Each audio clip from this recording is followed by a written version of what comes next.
வணக்கம் சொந்தங்களே. இன்றைக்கி நம்ம சேனலில் ஒரு ஸ்வீட் ரெசிபி தான் செய்ய போகிறோம். அது ரொம்ப ரொம்ப ஸ்பெஷலான ஸ்வீட் ரெசிபி. பால் பணியாரம் செய்ய போகிறோம். அதுக்கு தேவையான பொருட்கள் 300 கிராம் உளுந்த 3 மணி நேரம் ஊற வச்சது, மீடியம் சைஸ் தேங்காய் எடுத்து அதை துருவி வச்சுருக்கேன். அதுக்கு மேலே 2 ஏலக்காய் வச்சுருக்கேன். சர்க்கரை தேவையானது, தேவைக்கேற்ப உப்பு, உளுந்து நம்ம போண்டா மாதிரி போட்டு எடுக்கிறதுக்கு தேவையான அளவுக்கு எண்ணெய். முதல்ல நம்ம இந்த தேங்காவை மிக்சியில் போட்டு வெது வெதுப்பான நீரில் அடித்து எடுத்துக்கணும். பால் ரொம்ப திக்காக எடுத்துக்கணும். பால் மிக்சியில் அடித்து எடுத்துன்னு வந்துட்டோம். நல்லா திக்காக பால் எடுத்துகிட்டு வந்துட்டோம். இப்போ தேவைக்கேற்ப சர்க்கரை போட்டுக்கலாம். நல்லா கலக்கிட்டு வாயில் போட்டு பார்த்து அப்புறமா சர்க்கரை பத்தலாம் கொஞ்சம் போட்டுக்கலாம். சிட்டிகை உப்பு, இது சுவையை கூடுதலாக காட்டுறதுக்கு சிட்டிகை உப்பு. நல்லா கலக்கிக்கணும். நல்லா சர்க்கரை கலக்கிறோம், கரையிற வரைக்கும் நல்லா கலக்கிட்டே இருக்கும்.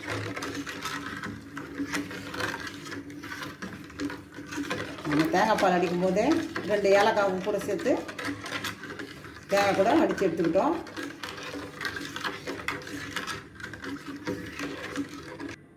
மூணு மணி நேரம் ஊற வச்ச இந்த உளுந்தை நம்ம மிக்சியில் கொஞ்சம் கொஞ்சமாக சேர்த்துக்கிறோம். நல்ல வடை மாவு பதத்துக்கு ரொம்ப சாஃப்டாக அரைச்சி எடுத்துன்னு வந்துடணும்.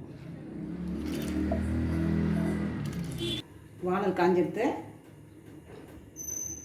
போண்டா போட்டு எடுக்க எண்ணெய் ஊற்றி உளுந்தை நல்லா அரைச்சி எடுத்துட்டோம். நல்லா வடை மாவு பதத்துக்கு அரைச்சி எடுத்துருக்கோம். இது கூட சிட்டிகை உப்பு கலக்கணும்.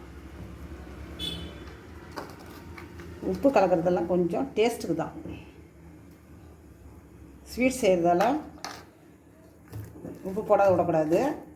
கொஞ்சம் உப்பு கலந்தோன்னா சுவை கூடுதலாக காட்டும்.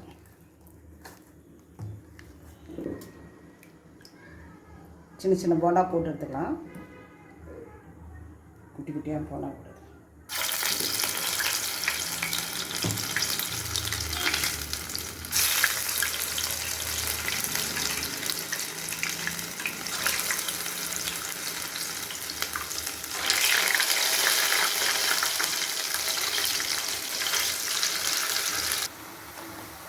இந்த போண்டா இப்போ நல்லா வெந்துடுச்சு, எடுத்துக்கணும்.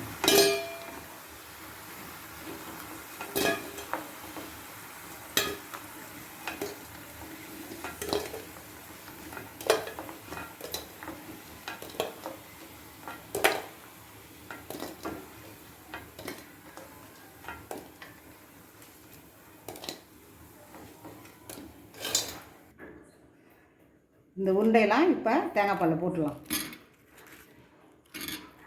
இது தேங்காய் பாலில் போட்டு அரை மணி நேரம் ஊறணும். நல்லா ஊறினா தான் இந்த உருண்டையில் பால் ஏறும்.